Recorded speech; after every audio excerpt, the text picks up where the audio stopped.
सभी को नमस्कार। आपका स्वागत है हमारे चैनल रिसेंट इन्फो पर। जैसा कि आप सभी जानते हैं, हम आपके लिए यहाँ पर जो दिन प्रतिदिन की अपडेट है वो लेकर आते हैं और ये अपडेट आपका जो परीक्षाएं होती हैं, आपकी परीक्षाओं में काफ़ी उपयोगी होता है। और हर जो परीक्षा है, चाहे कोई भी परीक्षा हो, सब में जो दैनिक अपडेट से प्रश्न बड़ी प्रमुखता से पूछे जाते हैं आजकल। यदि 20 नंबर का जीके का आपका पोर्शन आता है तो 20 में से 7 या 8 नंबर के क्वेश्चन तो आपको करंट अफेयर से ही पूछे जाते हैं। तो आपको इन प्रश्नों को सही करने के लिए आपको दैनिक अपडेट से अपडेटेड रहना पड़ेगा। आपको हर दिन की घटनाओं पर नज़र रखनी पड़ेगी। तो वही आपको हर दिन की घटनाएं जो मुख्य मुख्य होती हैं वो आपको प्रोवाइड करवाने की पूरी कोशिश करते हैं। तो ये भी आपको पता है कि हम आपको 2 दिनों का अपडेट एक ही वीडियो में प्रोवाइड करवाते हैं। इससे पहले हमने 15 अप्रैल और 16 अप्रैल का वीडियो अपलोड कर रखा है, अपडेट दे रखा है। यदि आपने वो नहीं देखा है तो आप प्ले लिस्ट में जाकर देख सकते हैं। आज का जो हमारा अपडेट रहेगा वो 17 अप्रैल और 18 अप्रैल का रहेगा। यानी आज 19 अप्रैल है, हम जो ये वीडियो बना रहे हैं, तो कल शाम तक का जो अपडेट है वो हम देखेंगे कल और परसों 2 दिनों में क्या क्या मुख्य घटनाएं हुई। तो चलिए शुरू करते हैं बिना किसी देरी के। और यदि आप चैनल पर नए हैं तो चैनल को सब्सक्राइब करके घंटी ज़रूर दबा लीजिएगा, क्योंकि घंटी दबाने का फ़ायदा ये है कि हम आगे कोई भी अपडेट करेंगे तो उसका नोटिफिकेशन आपको मिल जाएगा, आप सब्सक्राइब करके घंटी दबाओगे तो। और यदि आपको हमारी दी गई जानकारी पसंद आती है, आपको यूज़फुल लगती है, तो इसे अपने फ्रेंड्स के साथ भी शेयर किया करें ताकि उनको भी कुछ बेनिफिट हो जाए।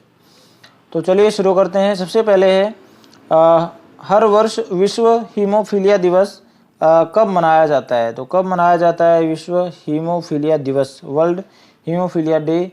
हम 17-18 अप्रैल का अपडेट देख रहे हैं, तो 17-18 अप्रैल को जो दिवस मनाए जाएंगे वो भी बताएंगे, ये भी पूछे जाते हैं परीक्षाओं में। तो ये 17 अप्रैल को मनाया जाता है वर्ल्ड हीमोफीलिया डे। किस दिन मनाया जाता है? 17 अप्रैल को। आगे है विश्व विरासत दिवस प्रतिवर्ष कब मनाया जाता है। तो विश्व विरासत दिवस जो है 18 अप्रैल को मनाया जाता है। और इसका थीम क्या है अब की बार? इसका थीम है डिस्कवर एंड एक्सपीरियंस डाइवर्सिटी। तो ये इसका थीम है।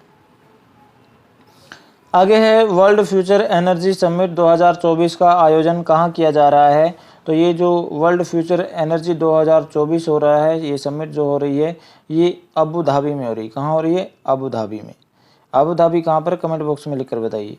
आगे सांख्यिकी और कार्यक्रम कार्यान्वयन मंत्रालय के सचिव का अतिरिक्त प्रभार किसको दिया गया है। तो किसको दिया गया है? ये दिया गया है सौरभ गर्ग को। किसको दिया गया है? सौरभ गर्ग को। किसका अतिरिक्त प्रभार मिला है? ये मिला सांख्यिकी और कार्यक्रम कार्यान्वयन मंत्रालय का। आगे चलते हैं। Bank of Baroda world app है जो ये इस पर प्रतिबंध लगा दिया है। तो किसने ये प्रतिबंध लगाया है? तो ये लगाया है reserve bank of India, RBI। ये आगे है किस देश का पहला स्थानीय रूप से निर्मित इलेक्ट्रिक डंप ट्रक लॉन्च किया गया है। किसने किया है देश का पहला इलेक्ट्रिक डंप ट्रक लॉन्च? तो ये किया है सैनी इंडिया ने, SANY इंडिया। सैनी इंडिया ने इसको लॉन्च किया है। और ये जो डंप ट्रक है इसका नाम क्या रखा है? SKT-105E, ये इसका नाम रखा है। ठीक है। आगे है एशियाई कुश्ती चैंपियनशिप 2024 में भारत ने कुल कितने पदक जीते। तो एशियाई कुश्ती चैंपियनशिप जो हुई थी इसमें भारत ने कुल 9 पदक जीते। कितने पदक जीते हैं? 9 पदक। आगे है किसको लता दीनानाथ मंगेशकर पुरस्कार से सम्मानित किया गया है। तो लता दीनानाथ मंगेशकर पुरस्कार किसको मिला है? ये मिला है अमिताभ बच्चन को। किसको मिला है? अमिताभ बच्चन को। आगे है दिलीप सिंह मजीठिया, इनका निधन हो गया 103 वर्ष की आयु में। ये कौन थे? तो ये कौन थे? स्क्वाड्रन लीडर थे, सेनानिवृत्त ये हो चुके थे। स्क्वाड्रन लीडर 103, ये बुजुर्ग थे सबसे। तो इनका निधन हो गया। ये जब दूसरा विश्व युद्ध हुआ था तब ये सेना में शामिल हुए थे। तो ये भी ध्यान रखने योग्य बात है, परीक्षा में पूछ सकता है। आगे है कहाँ की तिरंगा बर्फी और कहाँ के मेटल कास्टिंग क्राफ्ट को GI टैग का दर्जा मिला है। तो तिरंगा बर्फी कहाँ की थी? ये बनारस की तिरंगा बर्फी को GI टैग मिला है। और मेटल कास्टिंग क्राफ्ट कहाँ का है? ये काशीपुर मोहल्ले का है, इसको भी GI टैग मिला है। ठीक है। ये बनारस उत्तर प्रदेश में है, सबसे ज़्यादा उत्तर प्रदेश प्राप्त करता हो गया। GI टैग 75 GI टैग मिले हैं उत्तर प्रदेश को। और ये जो काशीपुर मोहल्ला ये कहाँ पड़ता है? ये उत्तराखंड में पड़ता है। ठीक है, उत्तराखंड में। आगे है ग्रीनफील्ड नोएडा इंटरनेशनल एयरपोर्ट ने फ्यूल पाइपलाइन के लिए किसके साथ समझौता किया है? तो फ्यूल पाइपलाइन के लिए ग्रीनफील्ड नोएडा इंटरनेशनल ने समझौता किया है, एमओयू हस्ताक्षर किए हैं। तो किसके साथ किया है? ये किया है बीसीसीएल के साथ। किसके साथ? बीसीसीएल के साथ। बीसीसीएल के साथ ये समझौता किया है। आगे चलते हैं। India the road to renaissance a vision and an agenda, ये पुस्तक का नाम है। ये किसने लिखी है ये आपको बताना है। तो ये किसने लिखी है? ये लिखी है भीमेश्वर चल्ला ने। किसने लिखी है? भीमेश्वर चल्ला। तो ये पुस्तकों के नाम भी पूछ लिए जाते हैं, इनके लेखक पूछ लिए जाते हैं, या किसने लॉन्च किया ये भी पूछ लिया जाता, तो ये भी आप ध्यान रखिएगा। आगे है कहाँ के उच्च न्यायालय ने पीएसए 1978 के तहत व्यक्ति की हिरासत को रद्द कर दिया कि व्यक्ति को हिरासत में नहीं रखा जा सकता ये नियम के तहत। तो किसने रद्द कर दिया? ये उच्च न्यायालय कहाँ का है? ये है जम्मू कश्मीर का। कहाँ का उच्च न्यायालय है? ये जम्मू कश्मीर का। आगे भारत ने किस देश को 10,000 टन प्याज के निर्यात की अनुमति प्रदान की है? यानी 10,000 टन प्याज भेज दिया। किस देश को भेजा है ये भेजा है श्रीलंका को। ठीक है, श्रीलंका को 10,000 टन प्याज भेज दिया है। निर्यात होता है बाहर भेजना और आयात होता है बाहर से अंदर मंगवाना। आगे थल सेनाध्यक्ष जनरल मनोज पांडे द्वारा अत्याधुनिक आईटी प्रयोगशाला का उद्घाटन कहाँ किया गया? तो ये आईटी प्रयोगशाला का उद्घाटन किया, अत्याधुनिक यानी जो बहुत ज़्यादा आधुनिक है, तो उसका उद्घाटन किया है मनोज पांडे ने। ये कौन है? ये थल सेनाध्यक्ष हैं। तो कहाँ पर किया गया? ये किया गया उज्बेकिस्तान में। कहाँ पर? उज्बेकिस्तान में। आगे पेरिस 2024 ओलंपिक के लिए पवित्र ज्वाला कहाँ जलाई गई? तो पेरिस 2024 में ओलंपिक शुरू होंगे अभी, तो ये कहाँ पर इसकी ज्वाला जलाई है? ये जलाई है हेरा का मंदिर ओलंपिया में। कहाँ? हेरा का मंदिर ओलंपिया, यानी ये ग्रीस की पुरानी जगह है और इसको मतलब खेलों की जन्मस्थली माना जाता है, इसलिए यहाँ पर पवित्र ज्वाला जलाई गई है। आगे 128वीं बोस्टन मैराथन में पुरुषों की स्पर्धा में किसने जीत हासिल की है? तो ये की है सिसाई लेमा ने। ये सिसाई लेमा धावक कहाँ के हैं? ये इथोपिया के धावक हैं। कहाँ के हैं? इथोपिया के। आगे चलते हैं। अयोध्या में सूर्य तिलक परियोजना में किस संस्थान ने महत्वपूर्ण भूमिका निभाई है? तो सूर्य तिलक काफ़ी चर्चा में है समाचारों में। तो वो सूर्य तिलक कैसे होता है कि ऊपर जैसे ऊपर से तीसरी मंजिल पे उन्होंने क्या लगा रखा? लेंस लगा रखा है। वो लेंस पर जब वो रोशनी पड़ती है तो फिर ऐसे जाती है, फिर यहाँ भी लेंस लगा है, फिर ये नीचे आती है, फिर सीधे यहाँ माथे पर लगता है तिलक भगवान राम के। तो यहाँ भी लेंस लगा है और बीच में भी पाइप में लेंस लगे हुए हैं। तो जब रोशनी यहाँ से टकराती है लेंस, तो इसका प्रकाश इस लेंस पर पड़ता है, इस लेंस का प्रकाश नीचे वाले लेंस पर पड़ता है, फिर इस लेंस से सीधा प्रकाश जो पड़ता है, ये जो तिलक बन जाता है श्री राम जी के माथे पर। तो ये किसने किया है ये चमत्कार? ये किया है भारतीय खगोल भौतिकी संस्थान IIA ने। ठीक है।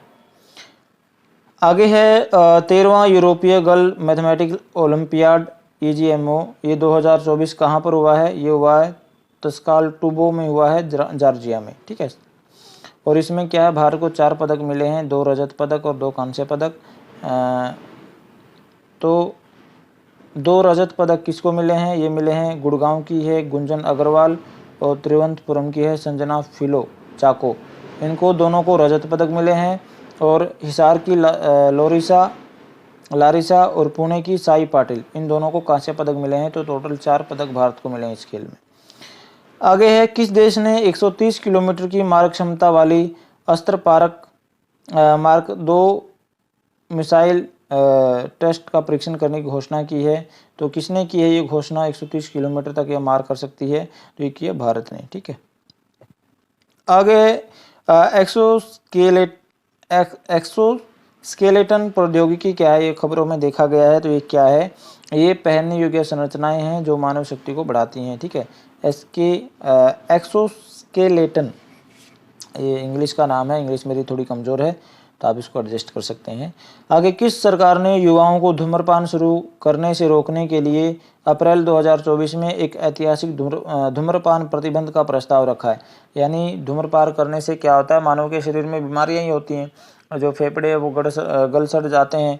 तो उसको रोकने के लिए एक धूम्रपान पर प्रतिबंध लगाने का प्रस्ताव रखा है। किस सरकार ने रखा है? तो ये रखा है ब्रिटिश सरकार ने। ठीक है। ब्रिटिश सरकार ने। पहले जो बड़े बुजुर्ग होते थे वो हुक्का पीते थे, ठीक है, हुक्के से उतना ज़्यादा नुकसान होता नहीं था, क्योंकि हुक्का वो जो पानी की नली से धुआं छन के आता है ऐसा बोलते हैं, तो उससे वो इतना ज़्यादा नुकसानदायक नहीं है। फिर उसके बाद बीड़ी पीने लगे लोग, बीड़ी उससे ज़्यादा नुकसानदेह, फिर सिगरेट पीने लगे, सिगरेट फिर उससे ज़्यादा, फिर उस कुछ और लंबी लंबी डंडी वाला आता है तो वो पीने लगे, तो ज़्यादा नुकसानदायक है धूम्रपान करना सेहत के लिए। तो उस पर प्रतिबंध लगाने की सरकार ने एक प्रस्ताव पेश किया है, ये ब्रिटिश सरकार ने। आगे चलते हैं, बैरी बाल्डियो का निधन हो गया, वे कौन थे? बैरी बाल्डियो, ये मोर्चरी से क्वेश्चन है, तो कौन थे बैरी बाल्डियो? संगीतकार थे, म्यूजिशियन थे। आगे, किस राज्य में submersible platform for acoustic characterisation and evaluation यानी स्पेस का उद्घाटन किया गया है? किस राज्य में किया गया है? ये किया गया है केरल में, केरल में ये किया गया है। आगे समाचारों में, लीफ लिटिल फ्रॉग, ये अभी चर्चा में रहा है, तो इसका ये कहाँ पर फ्रॉग का था? मेंढक, ये कहाँ पर, किस जंगल में पाया जाता है? ये पाया जाता है ब्राजीलियाई अटलांटिक वर्षावन में, ठीक है। तो लीफ लिटिल फ्रॉग, ये भी आप ध्यान रखिएगा। आगे समाचारों में एक सलाई गोमेज देखा के नाम से खबर चली थी, ये क्या है? सलास वाई गोमेज। तो सलास वाई गोमेज क्या है कि ये एक समुद्री पर्वतमाला है जो दक्षिणी पूर्वी क्षेत्र में मिली है, तो ये समुद्री पर्वतमाला है सलास वाई गोमेज। तो आज के वीडियो में इतना ही। मुझे आशा है कि आपको वीडियो पसंद आया होगा और हमारे द्वारा जो ये अपडेट दी गई है ये भी आपको अच्छी लगी होगी, और ये हमें पूरा भरोसा है कि आपकी जो परीक्षाएं होंगी उसमें इसमें से, या हम जो भी अपडेट देते हैं उसमें से ही आएगा, बाहर से कोई प्रश्न नहीं जा पाएगा। तो इसे अपने फ्रेंड्स के साथ शेयर ज़रूर करें ताकि हमारा ये मोटिवेशन बढ़े। जितने ज़्यादा लोग हमारे साथ जुड़ेंगे वैसे ही हमारा जो उत्साह बढ़ेगा, हम और ज़्यादा तत्परता से कार्य करेंगे। और यदि आपने चैनल को सब्सक्राइब नहीं किया है तो सब्सक्राइब ज़रूर कर लें, क्योंकि सब्सक्राइब करके घंटी दबाने से आपको हमारा जो अपडेट हम देंगे उसका आपको नोटिफिकेशन प्राप्त होगा और आप समय पर अपडेटेड रहेंगे। तो मिलते हैं अगले वीडियो में, तब तक के लिए आपका धन्यवाद। Thank you.